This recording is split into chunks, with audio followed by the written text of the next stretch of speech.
So everybody else's dog is afraid of the thunder. Mine has to see it.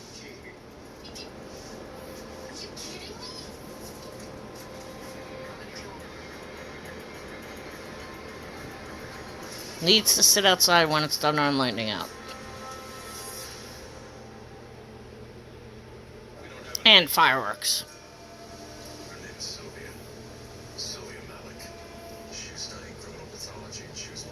Definitely think this is my mother's revenge. You did good, Mom. It's the last chance of ever getting